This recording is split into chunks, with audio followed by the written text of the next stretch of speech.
नमस्कार, मी मृणाली पिळणकर. LS मराठीच्या सकाळच्या बुलेटिनमध्ये तुम्हा सर्वांचं स्वागत. महत्त्वाच्या घडामोडी विस्तारानं पाहायच्या आहेत त्याआधी एक नजर टाकूयात हेडलाईन्सवर.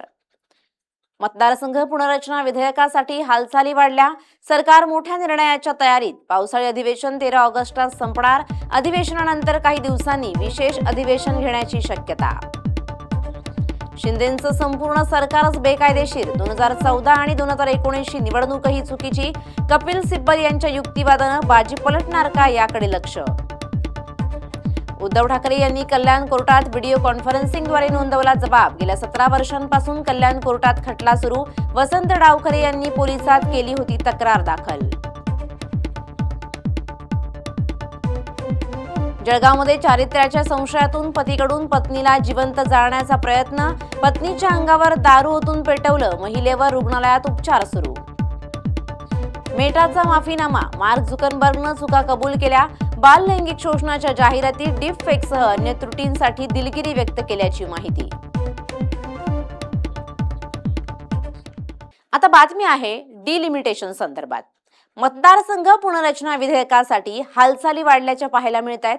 सरकार सध्या मोठा निर्णय घेण्याच्या तयारीत आहे. पावसाळी अधिवेशन 13 ऑगस्टला संपणार आहे आणि या अधिवेशनानंतर काही दिवसांनी विशेष अधिवेशन घेतलं जाण्याची शक्यता आहे. केंद्र सरकार आपल्या महत्त्वाकांक्षी मतदारसंघ पुनर्रचना विधेयक आणि महिला आरक्षणाशी संबंधित घटना दुरुस्ती विधेयक पुन्हा एकदा संसदेत मांडण्याच्या तयारीत आहे. या दोन्ही विधेयकांसाठी केंद्र संसदेचं विशेष अधिवेशन बोलवण्याच्या तयारीत असल्याची माहिती समोर आली आहे. सध्याचं पावसाळी अधिवेशन 13 ऑगस्टला संपणार आहे. मात्र या अधिवेशनानंतर काही दिवसांनी विशेष अधिवेशन बोलावलं जाण्याची शक्यता आहे. सरकार सध्या मोठा निर्णय घेण्याच्या तयारीत आहे. डिलिमिटेशनच्या जे बिल आहे ते पास कसं करता येईल या दृष्टीनं सरकारचे प्रयत्न सुरू आहेत. त्यामुळे मतदारसंघ वाढवण्याचा जो काही बिल आहे ते संसदेत कशा पद्धतीनं पास करता येईल या पद्धतीचा जो निर्णय आहे तो निर्णय घेण्याच्या तयारीत सरकार आहे. आता बातमी पाहूयात ओबीसी प्रमाणपत्रासंदर्भातली. जरांगेंच्या आंदोलनातून मिळालेलं ओबीसी प्रमाणपत्र रद्द करण्यात येणार आहे. कारण आंदोलनानंतर दाखले देण्याच्या प्रक्रियेवर शंका निर्माण झाली आहे असं उदय सामंत म्हणतायत.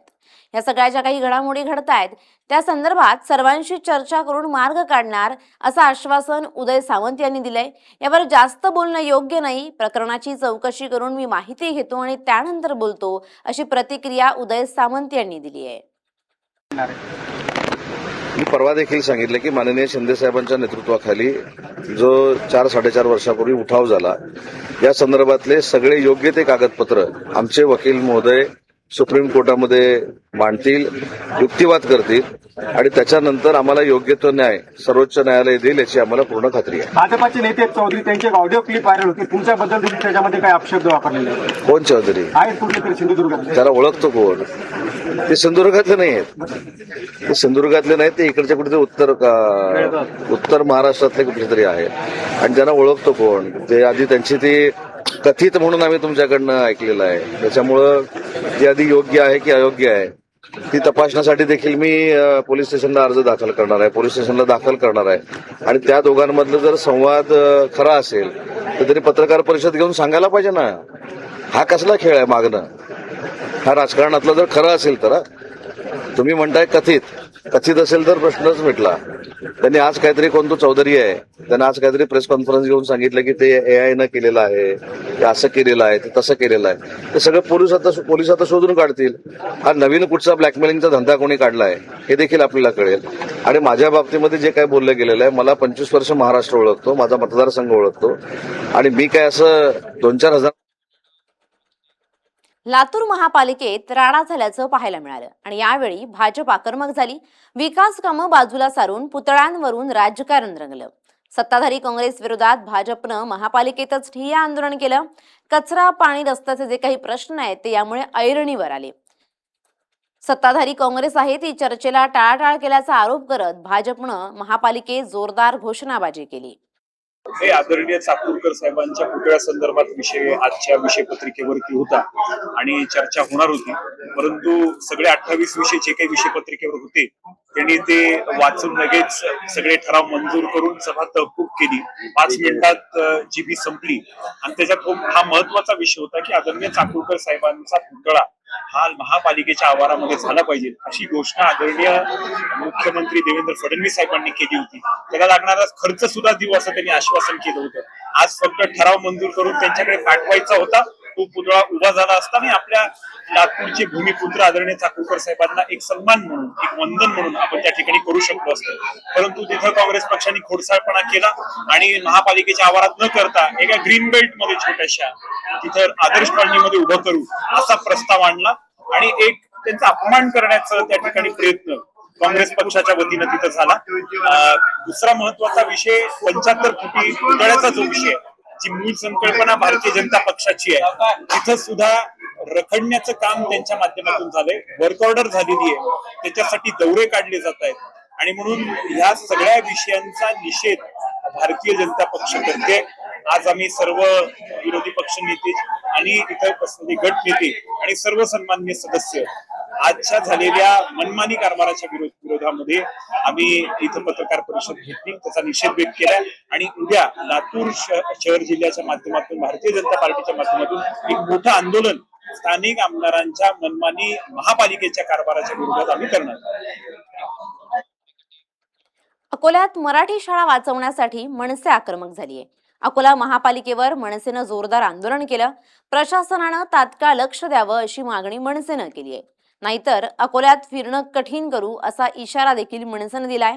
मराठी शाळा वाचवण्यासाठी मनसे आक्रमक झाली आहे आणि प्रशासनानं या प्रश्नावर तात्काळ लक्ष द्यावं अशी मागणी करत अकोल्यात फिरणं कठीण करू असा इशारा देखील मनसेनं दिलाय.